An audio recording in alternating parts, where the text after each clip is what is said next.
ওই তো কুদারি নীলা সকাল বেলা ধনী রে ভাই তুই ফকির সন্ধ্যাবেলা। ঠিক না ঠিক?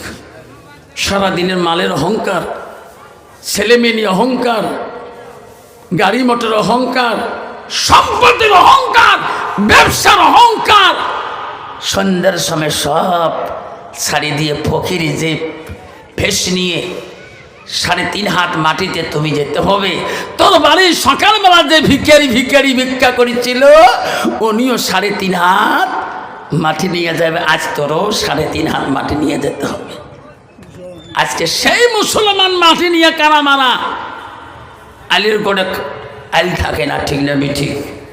তোমার জায়গা নাই বাবা। আইল কাটতে কাটতে এমন তলপাকে ধন বানায় চলাচারকে মাটাসক্রি ভাঙি যায়। মোক বিচারত দেখাইছে হুজুর বল আইল কাটি শেষ করছে। বাবা যা কান্দিস না, দেখাও আইল দেখাও যেয়া দেখাও। আবার আইল তো ঠিক আছে, হুজুর তলত দেহ দেখাও। দোনো ভাই খালি আইলের খসখসে গেছে। যেই মানুষ তোরা আইল ভাঙি যাও টাস করে যায়। হযরত আবু হানিফা রাহমাতুল্লাহ সব বড় মুজাহাবের বড় ইমাম ছিলেন। কি নাম? আবু হানিফা রাহমাতুল্লাহ। এনার দরবারে 2টে ছেলে আসছিল, আপন মায়ের পেটের ভাই। 2 ভাইয়ের মধ্যে জমি আইল নিয়ে কেসাল হয়েছে। খুব অন্তর দিয়ে শুনবেন বাবা, আপন ভাইয়ের মধ্যে তো কেসাল হয়, ঠিক না ঠিক? বাপ 1 বিঘে সম্পত্তি দিয়েছে, 1 বিঘে অর্ধেক করছে, তাই না? তা 2 ভাইয়ের মধ্যে আইল নিয়ে কেসাল হয়েছে। তো বড় ইমাম হলো আবু হানিফা রাহমাতুল্লাহ, ওনার কাছে বিচার নিয়ে আসছিল। বলছে হুজুর আপনি তো আমার ইমাম, আমার 2 ভাইয়ের মধ্যে জমা জমি নিয়ে কেচাল বাজছে। হুজুর ইনি বলে আমার জমিন, বলে আমি ওনার কাঠি নিয়েছি, উনিকে আমার জমিন কাঠি নিয়েছেন। হুজুর আপনি যেটা ন্যায় বিচার হয় আপনি ন্যায্য বিচার করে দেন, আমার জমিনটা সংশোধন করে দেন, আমার দুনো ভাইয়ে মানি নেব। আবু হানিফা বড় মুজাহাবের বড় ইমাম ছিলেন।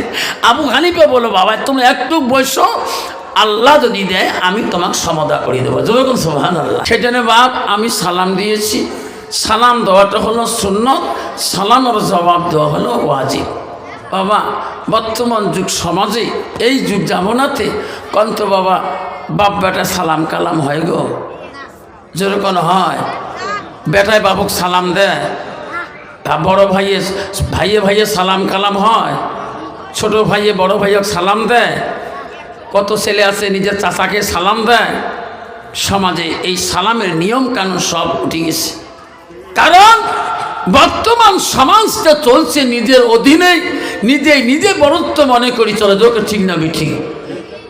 কেউ কে কাউ সম্মান দেয় না। আল্লাহ রসুল বলছেন লাইসা মিন্না মান লাম ইয়ারহাম সাগীরানা ওয়া লাম ইউকাব্বির কাবীরানা। আমার রসুল বললেন ওই মানুষটা আমার উম্মতের ভিতরে গণ্য হতে পারে না, আমার উম্মত হতে পারে না যারা ছোটকে স্নেহ করে না আর মুরব্বীকে সম্মান দেয় না। বাবা বর্তমান কন্ত বাবা মুরব্বীদের সমাজে কোনো সম্মান আছে? বা যেরকম আছে মুরব্বীদের সম্মান নাই। বর্তমান যুগের ছেলেরা মুরব্বীদের সামনে সামসেকেট খায়, ফিল্টার খায়, গুটকা খায়, সিগনেচার খায়। মুরব্বীদের সামনে চেয়ারে বসে নিজের বাপকে মাটিতে বসে রাখি, নিজের ছেলে ডিগ্রি কোয়ালিফিকেশন বেশি হলে হাই চেয়ারে বসে থাকে। যেরকম ঠিক না ঠিক? আব্বারা এই টানটা দেখি দাও তো। সেজন্য বলছি বাপ এতে বস্তুগুলো কোথায় শেখা যাবে?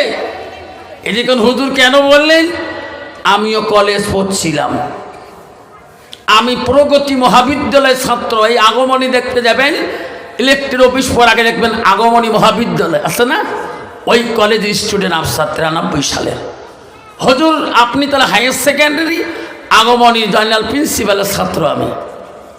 হুজুর হাই স্কুল কোথায় পড়ছেন? বিশ্ব অনন্ত মোহন হাই স্কুল, বিনয় কুমার রায় আমার প্রধান শিক্ষক। তাহলে আমি যদি কলেজ জীবনে আমি যদি আলেম হতে পারি, আমার যদি সম্মান দিতে পারি, আমার ওস্তাদ এখনো কলেজের স্যার মেহবুব স্যার, 25 স্যার, আমার কলেজের রাস্তায় যদি আগমনী আসাম মোড়ে দেখি, আমাকে এই পর্যন্ত ছাত্র জীবনে আমার নাম কানে ক্লাসে এখনো দেখলে ওকে জনাব কেমন আছেন, যেরকম সুবহানাল্লাহ কবেন না, যেরকম সুবহানাল্লাহ। কেন জনাব কয়? আমি তো তার ছাত্র, আমি ক্লাসে বসেছিলাম, আমাকে তো নাম বলতে পারে। আমার নাম ওস্তাদের প্রয়োজন আছে, আছে না নাই? আমাকে এ পর্যন্ত কোনোদিন নাম বলে নেই। দেখলে কই কেমন জনাব, কেমন আছে? আমি কই স্যার খুব ভালো, আল্লাহ রাখছি, তোমরা কেমন আছে? বাবা ভালো আছি। কেন আমাকে জনাব বলে? আমার নবীর সুন্নতটা মাথায় দিয়ে কলেজে গেছিলাম, টুপি মাথায় দিয়ে কলেজে গেছিলাম। আমার উস্তাদ, আমার প্রিন্সিপাল পর্যন্ত আমাকে এখনো জনাব বলি। কয় কেন?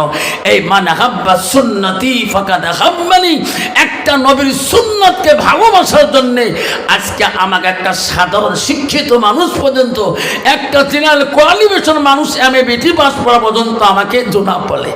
কেন বলে? সেই জন্য বলছি বাবা, পৃথিবীতে সব ডিগ্রি দরকার আছে। এমএ পাস করা দরকার আছে, বিএ পাস করা দরকার আছে। পৃথিবীতে ডাক্তারও দরকার আছে, ইঞ্জিনিয়ারও দরকার আছে, ম্যাজিস্ট্রেটও দরকার আছে, উকিলের দরকার আছে, অফিসারের দরকার আছে, এসপির দরকার আছে, ডিসির দরকার আছে, প্রধানের দরকার আছে, নেতার দরকার আছে, পঞ্চায়েতের দরকার আছে, মৌলানার দরকার আছে, মুক্তির দরকার আছে, হাফিজের দরকার আছে, মৌলবীর দরকার আছে, বাবা মুন্সির দরকার আছে। কিন্তু বাবা রে, আজকে যদি আমার রোগ হয়, আমি মৌলানা ওই ডাক্তারের কাছে যাব, মানে ডাক্তারও দরকার আছে। দরকার থাকলে হবে না, কিন্তু তার ভিতরে ইসলাম থাকতে হবে। মুসলমানের ঘরে জন্ম নিয়ে মুসলমান হওয়া যায় না, কিন্তু মুসলমান ঘরে জন্ম নিয়ে মুসলমান হওয়া যায় না, কারণ উনি তো এখনো হালাল হারাম বোঝে না। ও মা বাবা শোনা চালা, ও মধ্য নাক্কাচির বন্ধু রে, তুমি যদি নবীর ভালোবাসা অন্তরে রাখতে পারো বাবা, ও সোনারা, তুমি যতই ডিগ্রি নাও না কেন, আল্লাহর কোরআনের ডিগ্রিটা তুমি জীবনের তুমি ডিগ্রিটা নেবা। তুমি যদি কোরআন পড়ি কলেজে যাও, কোরআন পড়ি যদি হাই স্কুলে যাও, কোরআন পড়ি যদি তুমি মাধ্যমিকে পড়ো, তোর ভিতরে শয়তান আসবে না, মুসলমানই তো যাবে না। কারণ বর্তমান যুগের ছেলেরা কেউ পাক থাকতে চায় না, না পাকে থাকতে চায়। কন্ত বাবা, যত ছেলে কলেজে যায়, মাধ্যমিকে যায়, কন্ত তার পরনের প্যান্টগুলো কেমন ঠিক না? ঠিক। যে প্যান্ট পিনি কলেজে যায়, ও তো ওই প্যানের প্যানা বসার মতন শক্তি আছে বা পাবে বসবে? দম নাই বসবে। কারণ উনি যদি সুবাহি মক্তবের আগে পড়তো রে, ওই আলি প্রবের প্যান কাটি ঢিলা করি গেত, আমি নাপাক থাকবো না। আমি কোরআন জানি রে, আমি কোরআন পড়তে জানি, আমি কলেজে যাব নাপাক থাকলে আমার মালিকুল মউত আমাদের সার্টিফিকেটটা এই কলেজ থেকে বিরার পথে আমাকে নিতে পারে, নালে সামটার মোড়ে আমার জীবনটা যেতে পারে, কোন গাড়ির তলে আমার মাথাটা পিছিয়ে যেতে পারে।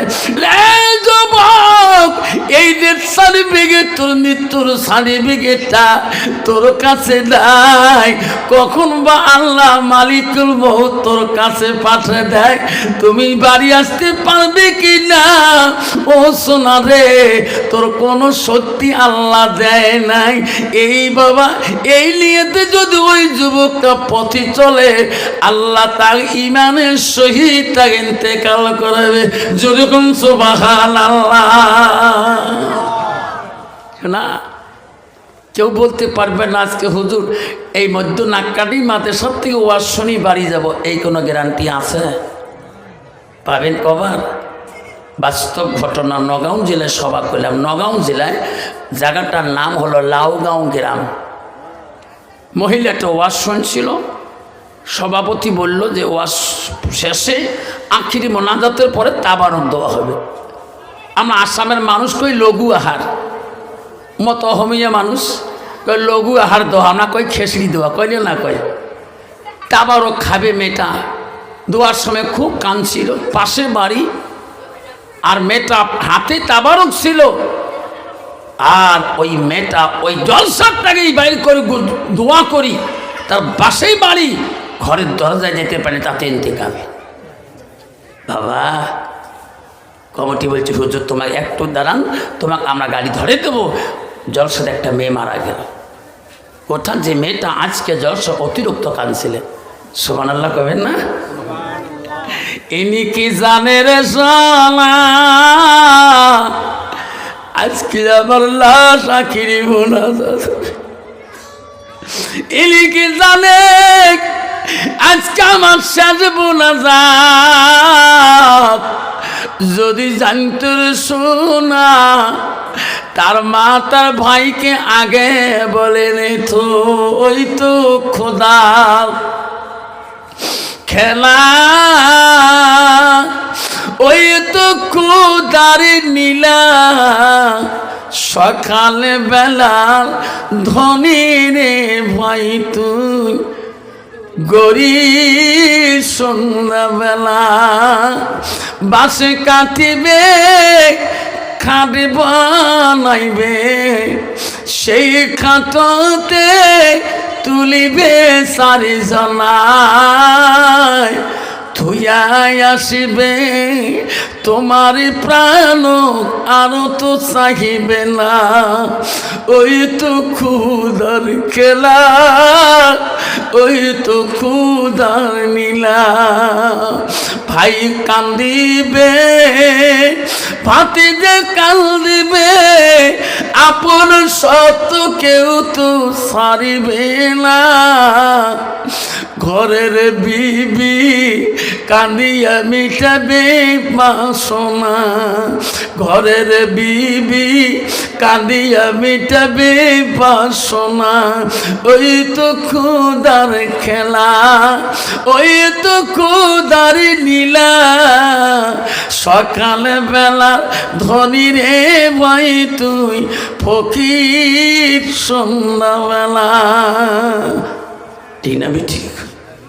সারাদিনের মালের অহংকার, ছেলে মেয়ে নিয়ে অহংকার, গাড়ি মোটর অহংকার, সম্পত্তির অহংকার, ব্যবসার অহংকার, সন্ধ্যার সময় সব ছাড়ি দিয়ে ফকিরি যে ভেস নিয়ে 3.5 হাত মাটিতে তুমি যেতে হবে।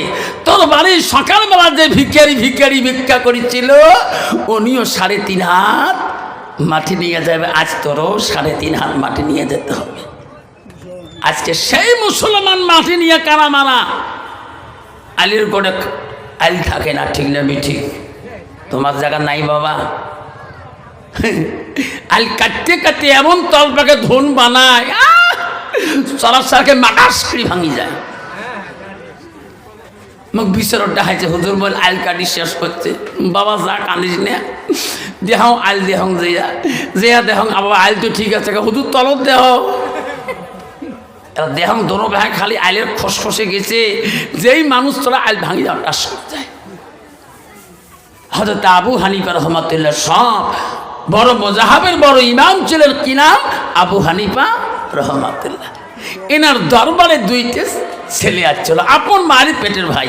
2 ভাইয়ের মধ্যে জমি আইল নিয়ে কেসাল হয়েছে। খুব অন্তর দিয়ে শুনবেন বাবা, আপন ভাইয়ের মধ্যে তো কেসাল হয়, ঠিক না ঠিক? বাপ 1 বিঘে সম্পত্তি দিয়েছে, 1 বিঘে অর্ধেক করছে, তাই না? তা 2 ভাইয়ের মধ্যে আইল নিয়ে কেসাল হয়েছে। তো বড় ইমাম হলো আবু হানিফা রহমাতুল্লাহ, ওনার কাছে বিচার নিয়ে আসছিল। বলছে হুজুর আপনি তো আমার ইমাম, আমার 2 ভাইয়ের মধ্যে জমা জমিন নিয়ে কেচাল বাঁচছে হুজুর। ইনি বলে আমার জমিন, বলে আমি ওনার কাঠি নিয়েছি, উনিকে আমার জমিন কাঠি নিয়েছেন।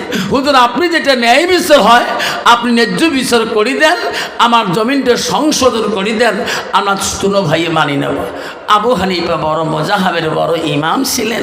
আবু হানিফা বলো বাবা তুমি একটু বসো, আল্লাহ যদি দেয় আমি তোমাকে সমাধা করে দেবো। যেরকম সুবহানাল্লাহ। দোনো ভাইয়ে বসতে দিলেন। দুই ভাইয়ে বসে আছে।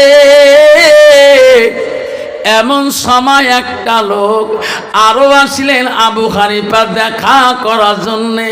লোকটা বড় আল্লাহওয়ালা লোক। লোকটার মাথার মধ্যে পাগড়ি, সুন্নতি ডেরেক। ওই পাগড়ির উপরে একটা কলস ভরা পানি কলস নিয়ে আবু হানিফা রহমাতুল্লাহ দেখা করতে আসলেন। আসি দেখে দুই ভাই বসে আছে।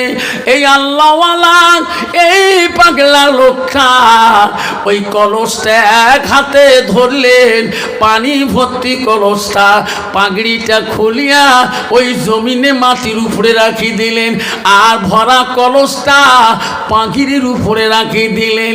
আল্লাহর সেই বড় ইমাম আবু হানিফা রহমাতুল্লাহর সাথে সেই আল্লাহওয়ালা লোকটা দেখা হয়ে গেল। কথা শেষ হয়ে লোকটা চলে যাবে। ওই পাগড়িটা আবার মাথায় দিলেন, কলসটা আগে হাতে নিলেন, মাথায় পাগড়িতে দিয়ে যায়। দুই ভাই বলে, হুজুর আমার পরে যে লোকটা আসলো লোকটা পাগলা নাকি? কে এত সুন্দর শরীরের পোশাক, এত সুন্দর পাগড়ি গো হুজুর, পাগড়িটা এত সুন্দর করে খুলিয়া এই জমিনের মধ্যে রাখিলেন, ওই সাদা পাগড়ির উপরে পানির কলসটা কেন রাখলেন? হযরত আবু হানিফা বললেন, বেটারে আমিও তো বুঝতে পারলাম না। লোকটা তাহলে আর একবার দেখা হোক, লোকটা সব ইতিহাস বলিয়ে দিবে। আবু হানিফা রহমাতুল্লাহ আস্তে করে লোকটাকে ডাকলো, রে বেটা তুমি আসো, আরেকবার শুনিয়া যাও। আল্লাহওয়ালা ওই পাগড়িওয়ালা আবার ফিরে আসলেন। আবু হানিফা বড় মজাহাবের বড় ইমাম, উনি আসি বললেন, আও বাবা কেন ডাকলেন? কই বাবা এই দুই ভাই তোমার ইতিহাসটা শুনতে চায়। কি তুমি যে এই বড় কলস, পানির কলসটা মাটিতে না রাখিয়া এই পাখির উপরে রাখলে কেন? তখন আল্লাহওয়ালা ওই মানুষটা বলল, ওগো হুজুর এই মাটিটা তো আমার না, কলস ভরা পানি গো। এই মাটিতে যদি কলসটা রাখি দে, ভরা কলসের নিচে মানুষের মাটি আটকে যাবে।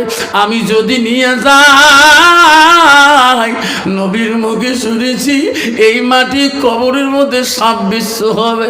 আমি শুকনা কাপড়ের উপরে রাখি দেই, তারও মাটি আমার কলসের নিচে যাবে না। যেরকম সুবহানাল্লাহ। ওই দুই ভাইয়ের মধ্যে বলুন, দূর আর বিচার লাগবে না, আমরা দুই ভাই সংশোধন হয়ে গেলাম।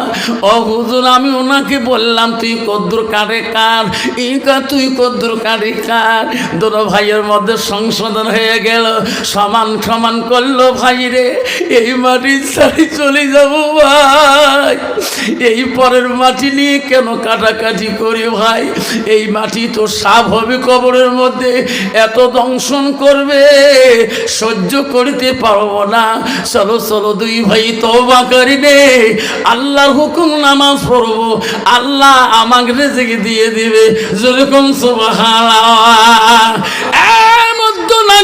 মানুষ চলে নাও, কারণ এখনো মুসলমানের ভিতরে এই কেসটা আছে রে বাবা। আলের আল থাকে না, আল দিয়ে কুত্তেও যাবার হয় না, এমন আল কাঠের বাবা তোমার বাঙ্গালায় নাই, তোমার নাক্কাটি তুফানগঞ্জ সাব ডিভিশনে নাই, আমাদের আসামে আছে বাবা। রাত পড়লে আলের বিষয়, ঠিক না ভাই? ঠিক। কিন্তু বাবা রে আমার পাশের বাড়ি হিন্দু মানুষ আছে, উমার পাশে গ্রামে কোনোদিন উমার আলের বিচার দেখলাম না। ওনারে ৩০ বিঘা করে থাকে গো, আলের মধ্যে জঙ্গল হয়ে যায়, আল কুদি খাত যায়, বললে খবর নাই। আমরা যেই বই পাইলাম রে বাবা, আল কাটতে কাটতে মনে হয় চায়না দেশ বানায়, ঠিক না বেঠি? শোনা ইমান কোথায় গো? শোনা কেন লোকটা আমার আরম্ভ বুঝি না, কারণ ওই লোকটার ভিতরে এলেম নাই। আল্লাহ নবীর হাদিস যদি জানা থাকতো ওই লোকটা পরে জমিন উপরে লোভ করতো না। আব্বাগণ শোনাচ্ছেন না, আল্লাহ রসুল বলল মান সালাকা তারিকান ইলতামিসু ফি ইলমান, তোরা যদি এলেমের রাস্তা যদি তুমি চলতে চাও, এলেমের রাস্তা যদি পথ তুমি খুঁজতে চাও, আমার রসুল বলো সেই রাস্তায় চলবা। সাল্লাল্লাহু আলাইহি তারিকা নিলাল জান্নাত, সেটা হলো তোদের জন্য একটা জান্নাতি রাস্তা। এ বন্ধু, আমার মা বোনেরা, আম্মারা শুনে রাখো মা, ও মধ্যনাক কাঠির মা, ভালো করে শোনো মা, ভালো করে অন্তর দিয়ে শোনো মা। আল্লাহ নবী বললেন আলমার আতিজা সাল্লাল খামসাহা, আমার নবী বললেন কোন একটা মেয়ে যদি 5 ওয়াক্ত নামাজ পড়ে, ওয়াসামা শাহরুহা, ওই মেয়েটা যদি রমজান মাসে রোজা করে, নবী বলেন ওয়াসানা ফারাজাহা, ওই মেয়েটা যদি পর্দায় পশিরায় থাকে, নিজের চরিত্রটাকে পবিত্রতা রাখে, নবী বলে ওয়াতাত বালাহা, ওই মেয়েটা যদি নিজের স্বামীকে ভালোবাসে, নিজের স্বামীকে আপন করিয়া নেয়, নবী বলো ফাকাদ কুলমানায় আবু আবিল জান্নাতির সাদ, নবী বলে ওই নারীদের জন্য আল্লাহ 8টা জান্নাতের দরজা খোলা রাখবে। যেরকম সুবহানাল্লাহ নাই থাকবে কন্ত বাবা। বর্তমান যুগের নারী না নামাজে আছে, না কোনো রোজাতে আছে, না কোনো পর্দা পুশিতে আছে, না কোনো স্বামীর খেজমতে আছে। আল্লাহ, বর্তমান যুগের নারী তোমাদের বাংলার জমিনে ঠিক আছে বাপ, আসামের জমিনে মেয়েরা নিজের স্বাধীনতায় ঘোরে। মা তুমি কি জান্নাত যেতে চাও না? মা তোর কি আশা নাই? নবী বলল ওই নারীটা জান্নাতে যাবে। প্রথম এই নারীটা 4টে কাম করবেন, মা তোর জন্য গ্যারান্টি জান্নাত আছে। নবী 1 নম্বর বলো মেয়েটা নামাজ পড়তে হবে, 2 নম্বর মেয়েটা নফল নামাজ বা 2 নম্বর রোজা করতে হবে। রমজান আসে রোজা করবেন, নফল রোজা মাঝে মাঝে করবেন। ও মা 3 নম্বর পর্দা করবেন। মা পর্দা করাটা ফরজ আল্লাহ করেছে, নফল করে দেয় নাই, সুন্নত করে দেয়নি, মুস্তাহাব করে দেয়নি। তোদের জন্য পর্দাটা ওয়াসানাত ফারজাহা, পর্দাটা আল্লাহ ফরজ করে দিয়েছে। কিন্তু নবী বলে ওয়াতাত বালাহা, মা স্বামীর খিদমতটা করবেন। মা স্বামী যখন বাড়িতে যাবে স্বামীর মুখের দিকে তাকাইবেন, স্বামীর সাথে মিষ্টি মিষ্টি কথা বলবেন। ও নবী বলে ওয়াজাউজুহা আনহা আলাদিন, তোমার মিষ্টি কথায় যদি তোমার রাজি স্বামী রাজি খুশি হয়ে যায়, নবী বলল দাখালাতিল জান্নাত, সেই মেয়েটা সর্বপ্রথম জান্নাতে যাবে। সুবহানাল্লাহ কন্ত বাবা। বর্তমান যুগের নারীরা স্বামী বাড়ি গেলে কোনোদিন মিষ্টি মিষ্টি কথা কয় গো, মিষ্টি কথা কয়, মিষ্টি মারাসি এমন ঝাল মারুস কথা কয় না, মাথার সেনা দিয়ে বিড়ি ঠ্যাং দিয়ে বিড়ি দৌড় বেড়ে যেন ঠিক না ঠিক। কত প্রকার নারী বাপ এমনও কথা কয়।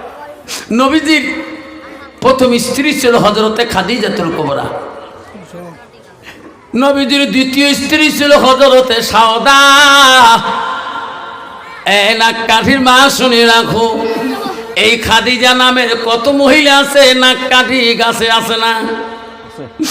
আমার নবীজির দ্বিতীয় বিবি ছিল হযরতে সাওদা। নবীজির 2 নম্বর বিবিটা মোটা ছিল, তাফসীরে দেখলাম নবীজির 2 নম্বর বিবি হযরতে সাওদা বড় মোটা ছিল, হাতের শক্তি বেশি ছিল, পায়ের শক্তি বেশি ছিল। সাওদা যদি কোনোটাই বসতো উঠতে বড় কষ্ট পাইতো, কাজ কাম করতে কষ্ট পাইতো। আল্লাহর নবী দেখছে সাওদা উঠে বসে বড় কষ্ট হয়ে যায়। মাঝে মাঝে নবীজি সাওদার হাতের কামগুলো রাসূলুল্লাহ করতে চায়। সাওদা রাসূলুল্লাহ হাত ধরে বলে নবী গো, আপনি আমার স্বামী, আপনি বিশ্ব নবী গো, আমি সাওদা বেঁচে থাকতে আমার হাতের বাড়ির কাম আপনি করবেন না, আমি সাওদা গুনাহগার হয়ে যাব। যেরকম সুবহানাল্লাহ। আর বর্তমান যুগের নারী রে, বউয়ের কাম যদি স্বামী করে, ওই বউ দিয়া কয় বউ এলা না বাহ ভারণ বাসন না তোর ভাইজনে মানজে মুই না মানজ, ঠিক না বিঠি? কে খোলাম বাড়ি উইয়ে ঝাড়ু দেয়, কয়দিন পরে বাথরুমের কাপড়ও ধুবে, ঠিক না ঠিক? মা বলে না হজরতে সাউদা খুব শক্তি ছিল, মা শরীরটা মোটা ছিল, মা কাজ করতে কষ্ট হয়। রসুল্লাহ যে আর সাউদার কামার মধ্যে সহে দিতে চায়, সাউদা রসুলের হাত ধরে বলে নবী গো, আমি সাউদা যতদিন বেঁচে থাকবো আমার হাতের কাম তোমাকে করতে দেব না। ও নবী গো, আমি সাউদা গুনাহগার হয়ে যাব। বর্তমান যুগের নারী স্বামীর হাতের কাম যদি কোন বিবির তো গোসলের পানি ঝোঁকে দেন, ঠিকই আছে, ঠিক না? ঠিক ভৌতিক কোষ আল্লাহ দিলে স্বামী জীবনে মোর একাউন্ট পানি দিয়ে পানি জানি, মোর কম ভাগ্য মাস গেলে মোর একাউন্ট টাকা ঢোকে, আসো না নাই? আসামত ঢোকে, অরুণে দয় সব মেয়ে গল্প করে গাছটা বসে কেউ বউ 51 দিবার 1200 ঢুকছি, আল্লাহ দিলে 2 মাসে 2400 টাকা। স্বামী কি করবো? তুই কর নাই, ওটা ওটা কাম নাই, জল জলাকে জল জকিতেই থাকে সমানে, মোড়ে 51 টাকা ভাঙে খায়, ঠিক না? ঠিক। আম্মারা শুনে রাখেন, আম্মা নবীজির 3 নম্বর বিবি ছিল হযরতে মা আয়েশা। মানে আয়েশা কে ছিল? মা নবীজির 4র্থ বিবি ছিল হযরতে জয়নব। নবীজির 5 নম্বর বিবি ছিল হযরতে হাফসা। মা নবীজির 6 নম্বর বিবি ছিল হযরতে উম্মা সালমা। নবীজির 7 নম্বর বিবি ছিল হযরতে উম্মা হাবিবা। নবীজির 8 নম্বর বিবি ছিল হযরতে মাইমুনা।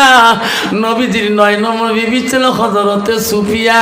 নবীজির 10 নম্বর বিবি ছিল হযরতে রায়হানা। আর নবীজির 11 নম্বর বিবি ছিল হযরতে মারিয়া। নবীর একটা কি 11 জন বিবি চলে যায়, কোন বিবির দ্বারায় আমার সোনার নবীজি কষ্ট পায় না। সুবহানাল্লাহ কবি না কন্ত বাবা, বর্তমান যুগে একটা বিবির দ্বারা স্বামীরা কষ্ট পায় না? না ভাই, পায় না?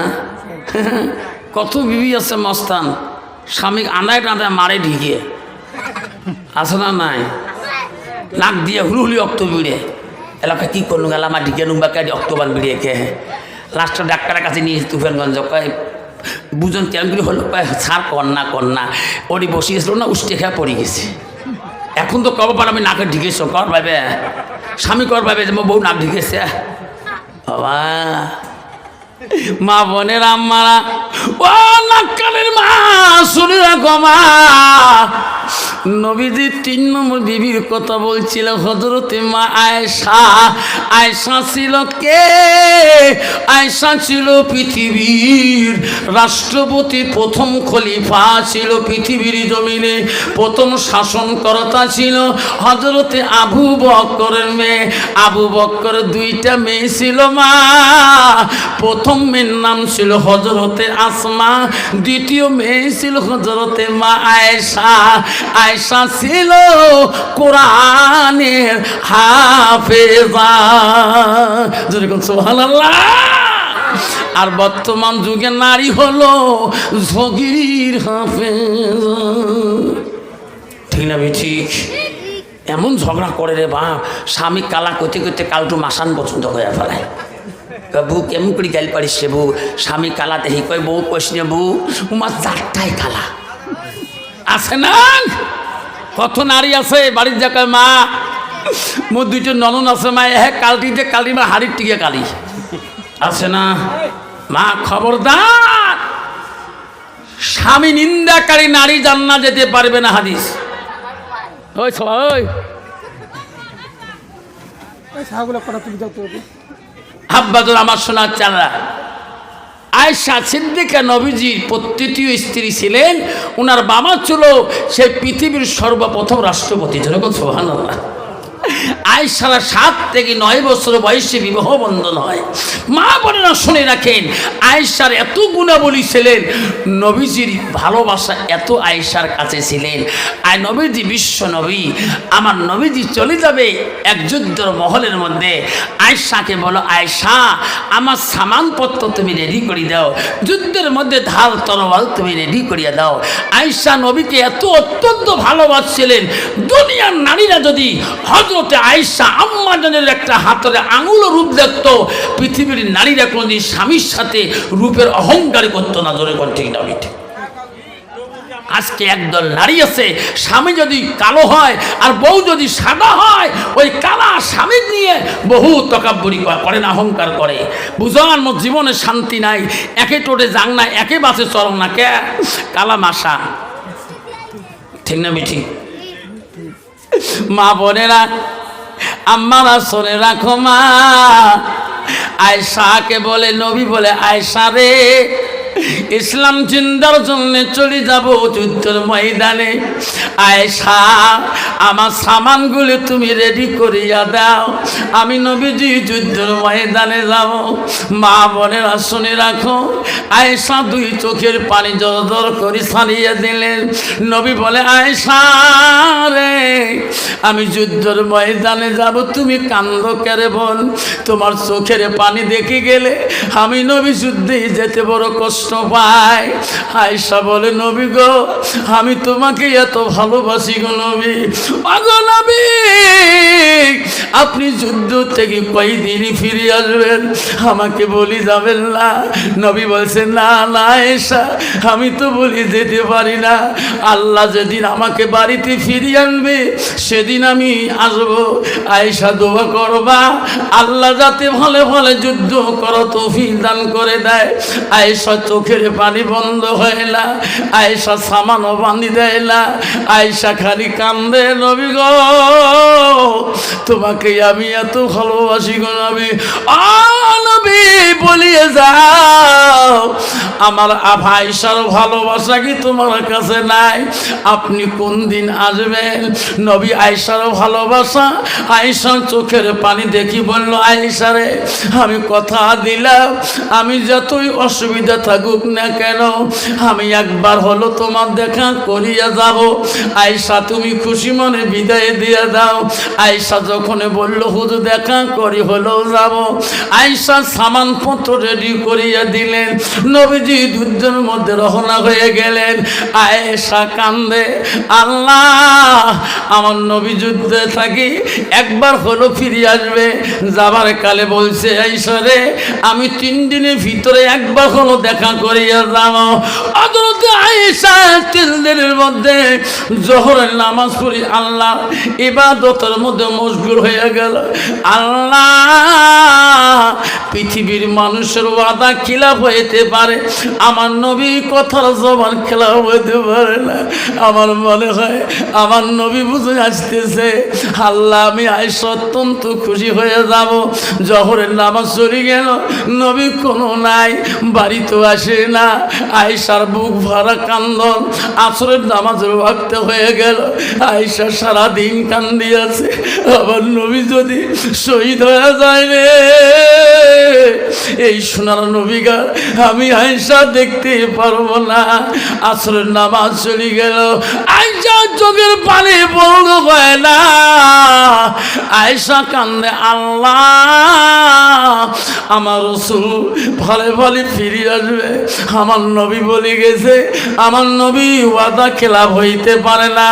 আয়েশা আবার ওই মাগরিবের নামাজ পড়ি আল্লাহ দরবারে হাত তুলি কান্দে, আল্লাহ, আমার নবী যদি বেঁচে আছে নিশ্চয়ই আমার একবার হলো আসবে। আমার মা আয়েশা আম্মাজন নবীর জন্য একটা মান্নত করলেন, আল্লাহ, আজকে রাতারাতির ভিতরে আমার নবী যদি আমার সাথে একবার সাক্ষাৎ করিয়া যায়, আমি ওই নবীর ভালোবাসায় আল্লাহ আমি 100 রাকাত নফল নামাজ পড়িয়ে দেব। যেরকম সুবহানাল্লাহ নাই থাকবে। দোয়া শেষ করিলেন, এমন সময় রাসূলুল্লাহ বাড়িতে আসি ডাক মারলেন, আয়েশা রে, পানি দাও, নামাজ পড়ব। আয়েশা বলো, আল্লাহ, আমি এখন দোয়া করে শেষ করলাম। নবীজিও বাড়িতে আসলেন। আয়েশা তৎক্ষণাতে পানির মৌসুম নিয়ে দিলেন। নবীজি নামাজ আদায় করলেন। আয়েশা খানার ব্যবস্থাপনা করে দিলেন।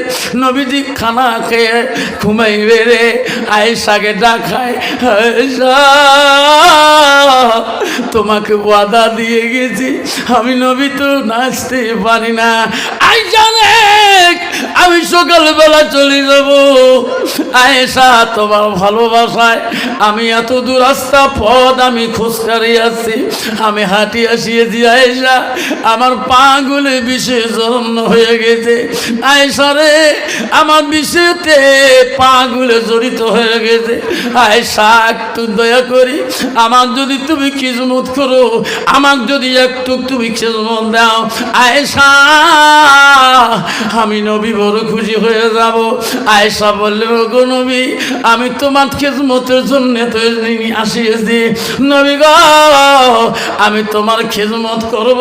ওগো নবী আপনি একটু আয়েশার 19-20 জন্য আপনার জন্য যে আমি আজকে 100 রাকাত নফল নামাজ মান্নত করলাম, ওগো নবী এখন তোমার খিদমত করব পাঁচে পো না আমি 100 রাকাত নামাজ আগে পড়ে নেব। নবী গো আপনি যা বলবেন আমি তাই করিয়া নেব, আপনি যা আদেশ করবেন আমি তাই করিয়া নেব। নবী বলে আয়েশা রে তুমি এত বড় মান্নত করলি কেন? আয়েশা আমার ভালোবাসায় তুমি এত বড় মান্নত করলি, 100 রাকাত নামাজ আজকে পড়ে দিবি। হে গো নবী আজকে আপনি আরাম করেন, আমি আপনার ভালোবাসার 100 রাকাত নফল নামাজ আমি সারা রাতি পড়িয়া দেব। আমার নবী বলল আয়েশা যাও আমার ভালোবাসার নামাজটা তুমি পড়িয়া নাও, আমি নবী জীবনে বেঁচে থাকলে আমি তোমার খিদমত নিতে পারবো। এই নামাজ তো চলে গেলে দ্বিতীয় দিন আদায় করা বড় কঠিন হয়ে যাবে। আয়েশা যখন নামাজের মসলায় নামাজ শুরু করে দিবে, একাই 100 রাকাত নামাজ না, আরো তাহাজ্জুদ নামাজ আছে, আরো ফজরের নামাজ আছে। আয়েশা নামাজের নিয়াত বানলেন, আল্লাহ বলল জিবরাইল তাড়াতাড়ি যা রে যা, আমার আয়েশাকে বলি দে ও জিবরাইল আমার নবী বড় ক্লান্ত, আমার নবী বিশেষ জড়িত হয়ে গেছে। ও জিবরাইল আয়েশার কানে জানিয়ে দে আয়েশার 100 রাকাত নফল নামাজ পড়া লাগবে না, ওই 100 রাকাত থেকে 2 রাকাত নফল নামাজ পড়িয়ে দিবে, আর সারা রাত্রি আমার নবীর খিদমত করবে। আমি আল্লাহ 98 রাকাত নফল নামাজের সওয়াব আয়েশার নামে আমি লিখে দেব। যেরকম সুবহানাল্লাহ নাই থাকবে। আল্লাহু আকবার। মা বোনেরা আমার আম্মারা শুনে রাখেন, আপনি নফল নামাজে দাঁড়াইছেন, শুনি না দলিল, আপনার স্বামী বাজার থেকে আসি ডাকতেছে রহিমা কোথায়, তোমার যদি নফল নামাজ হয় নিয়ে হয় ছাড়ি দাও নামাজ সাঁতারি, কোনো গোনা হবে না পাপ হবে না। স্বামীর কথা শোনাটা নফল নামাজ থেকে বেশি সব ধরে কথা সুবহানাল্লাহ। মা তুমি যদি ফরজ নামাজও থাকো নামাজ নষ্ট করিও না, এই সুন্নত হয় নষ্ট করিও না, এই যে নফল 1 রাকাতও পড়ে নিছো, তোমার স্বামী ডাকতেছে ক্লান্ত স্বামী বিবি, মামুনের মা দরজা খুলি দাও, এই নফল নামাজ 1 রাকাত পড়ে গেছো সঙ্গে সঙ্গে নিয়ে ছাড়ি দাও। তোমার নফল নামাজের থেকে তোমার স্বামীর কথাটা বেশি গুরুত্ব আল্লাহ দিয়েছে। যেরকম সুবহানাল্লাহ। মা বোনের আম্মারা শোনার চালার আগে বোঝো না কেন মা হযরতে মা আয়েশা কেমন গুণবতী নারী ছিলেন। নবীজি বাড়িতে আসিলে আয়েশার এত গুণ ছিল রে, নবীজিকে আগে খোয়াইবে তারপরে আয়েশা খাবে। নবীজি মুখে খানা না দেওয়া পর্যন্ত আয়েশা মুখে খানা দিতে কষ্ট পাইছে। আর বর্তমান যুগের নারী রে স্বামী নাই খাতে ওনারা আগে হয়ে যায়। আসল নাই তোমার তি নাই কয় বউ একটা কি আছে আছে কাল আল্লাহ দিলে 2 বের খাইছ।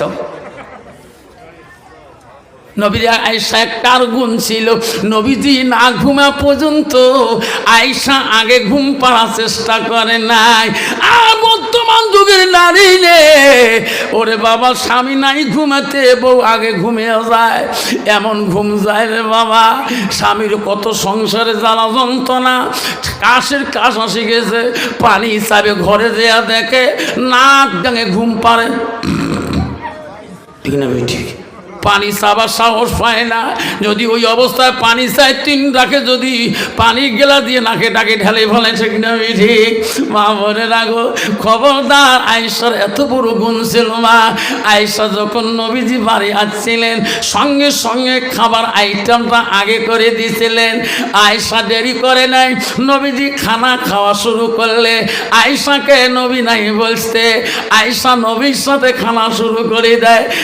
নবী যখন আয়েশার সাথে বসে নবী এত খুশি হয়ে যায়, এত রূপবতী আয়েশা রে, এত সৌন্দর্য দেখা আয়েশা নবীর সাথে খানা খায়। নবীর পাতের গোশগুলো আয়েশা আগেই খেয়ে শেষ করে দেয়, হাড্ডিগুলো রেখে দেয়। আয়েশার খোয়া, নবীর খোয়া, আয়েশার খোয়া হাড্ডিগুলা রাসূলুল্লাহ শুষি শুষি হাড্ডিগুলা রস খেয়ে নেয়। আয়েশা আগে পানি খায়, নবীজি তাকে দেখে আয়েশা কোন সাদ দিয়ে গেলাসে পানি পান করলো, নবীজি ওই সাদ দিয়ে ঠোঁট লাগে দেয়। আয়েশা বলে নবী গো, শোনা নবী, আমার আইটা পানি, আমি যে দিকে ঠোঁট লাগে পানি খাই, আপনি ওই দিকে কেন ঠোঁট লাগান? আপনি রহমতের নবী, আপনি বরকতের নবী। আমি গোসকে হাড্ডি গুলে রেখে দিলাম, আমার হাড্ডিগুলো আপনি চুষি চুষি কেন রস খান গো নবী? নবী বলছে আয়েশা রে, তোমার হাড্ডি যদি আমি খাই, আমার হাড্ডি যদি তুমি খাও, আয়েশা তুমি যেদিকে পানি খাও, আমি যদি ওই দিকে ঠোঁট লাগে পানি খাই, আল্লাহ দরবারে সেই পানিটা রহমতের পানি হয়, হাড্ডিটা রহমতের হয়ে যায়। আল্লাহ দুনিয়ার উম্মতিরা আমার মতন করে খাইবে, স্বামী স্ত্রী খাইবে, আমি রাসূলুল্লাহ খুশি হয়ে যাব। যেরকম সুবহানাল্লাহ। কন্ত বাবা, বর্তমান যুগের নারী কন্ত বাবা স্বামীর আইটে বস্তু খায়, সারা ভাত খায়, সারা ভাত খায় না, সারা বস্তু টক করে খাইতে চায় না। মা বোনেরা কেন খায় না জানো না? মা তুই খাস না, তাকে খান। মাঝে মাঝে হুজুর কেবলা আসে, হুজুর একদম হাত না ধুয়ে খেসুরি মাখি দেয়, ওই খানা আমি খাই। খবদাওয়া ও মা বোনেরা, স্বামীর আইটে বস্তু খাবা, স্বামীর সারা বস্তু খাবা, একটা করে স্বামীর সারা বস্তু খাবা, আইটে বস্তু খাবা, মা শূন্য জিন্দা হবে। যেরকম সুবহানাল্লাহ। মা বোনেরা, এই যুবক একদল না পুরুষ আছে, বেহেয়া পুরুষ, নিজে বউ যদি কালা হয়, খাটো হয়, বাউনা হয়, ওই বউয়ের সাথে রিলেশন রাখে না। মামা শ্বশুরের বেটি, তবাই শ্বশুরের বেটি, কাকা শ্বশুরের বেটি, তো দই সিজার মাক্কা মক্কি, যেরকম ঠিক না বিঠি? এই যুবক একদল মেয়ের দোষ না, একদল যুবকের দোষ আছে, বউয়ের সাথে লেনদেন কম। যদি শালি যাচ্ছে মামা শ্বশুরের বেটি, দই সিরে খাবে নাকে মুখে ঢিকে, ওই বছর যে বউ যে দেখে তখন তো বউয়ের মেমোরি কাম করবে। ইরে মোর সাথে না খায়, ই মামনির সাথে খায়, এ তো সেই চুটকু, ঠিক না বিঠি? শুনি না যুবক, তোর বিবি ব্যতীত অপর মেয়ের সাথে এক লোকমা খানা খাওয়া ওই দিকে যেন তোর জন্য খাস হারাম। খানা খাবার মন চলে, বউয়ের সাথে খা, শ্বশুর বাড়িতে খা, নিজের বাড়িতে খা, শ্বশুর বাড়িতে দেখ খাবা। যদি কালে ভালে যদি বউকে টানিনি শ্বশুর বাড়িতে খানা খাও, যদি এসে শ্বশুরি দেহি ফেলায়, শ্বশুরি খারাপ পাবে, শ্বশুরি দোয়া করবে, কান্দে আল্লাহ আমার জামাই আমার বেটিকে এত ভালোবাসে, আল্লাহ আমার চোখ দুইটা থাকা অবস্থা, আল্লাহ আমার বেটির ভালোবাসা এরকম দেখতে চাই। যেরকম ঠিক না ঠিক? যদি নিজের সামাও দেখি বেলায়, তাও কবে আল্লাহ আমার দুলে ভাই আমার বোন কি এত আদর করে, আল্লাহ আমার বোন যাতে কোনোদিন আমার কাছে নিঃশ্বাসটা না ফেলায়। সোনার চানরা, তোমার গোষ্ঠী শ্বশুর বাড়ি স্টিম যত আছে সবাই দোয়া করবে, কেউ খারাপ করবে না। আর যদি বউর সাথে না খেয়ে অন্য মেয়ের সাথে খানা খাওয়া, তোমার শাশুড়ি দেখে, তোমার সম্বন্ধীয় দেখে, তোমার মোটিভ ঘুরে যাবে, তোমার সম্বন্ধীয় আমার জীবনটা বনে নষ্ট হয়ে যাবে। ঠিক না বেটি? বাবা স্বামী স্ত্রী আল্লাহ এতটা গভীরতা বানিয়ে দিয়েছে, ভালোবাসা বানিয়ে দিয়েছে। রাত 3টার সময় উত্তরবঙ্গ ট্রেন দিয়ে যাচ্ছে কুচবিহারে, বাস নাই, 500 টাকা দিয়ে একটা মারুতি ভাড়া করে যাইতে 2টার সময় আসি, বেটি দেখে আব্বা কায়, আব্বা তোর মামনি বেটি, মা কাই কায়, জামাই ভাই, উঠে গেলে বুড়ি জামাই যাচ্ছে, উঠি জামাই যাচ্ছে, ঠিক না বেটি? আল্লাহ সম্বন্ধে মনা কাই কায় ভাই যাচ্ছে কি কলে, হ্যাঁ ওই দিন সবার আদরের পাত্র বোন হবে, বোন জামাই হবে। আর যদি স্বামী সাথে অন্য একটা যুবক নিয়ে থাকে, আব্বা এই সাথে আমার বন্ধু জায়গা দিবে পিঠির হাড্ডি পর্যন্ত গরম পানি দিয়ে চাবুক দিবে, যেরকম ঠিক না পিঠে। কেন আল্লাহ এত বড় নিয়ামত দিলেন? আজকে তোমার রাতে 3টের সময় দিল, তোমার সম্বন্ধীও ভাল পায়, তোমার শালাও ভাল পায়, সম্বন্ধীও কয় ভাই তুই মোর বোনকে নিয়ে এই রুমত ঘুমাও, আমি তোর ভাবিকে নিয়ে আমি ওই ভাঙা ঘরে ঘুমাই। ঠিক না আমি ঠিক? এটা আল্লাহর বড় নিয়ামত। এই নিয়ামত নষ্ট করিস না। যুবকরা মনে রাখিস, বিবির হক নষ্ট করিস না। বিবির হক নষ্ট করলে কাল কিয়ামত হলে ময়দানে আল্লাহর কাছে দায়ী থাকতে হবে।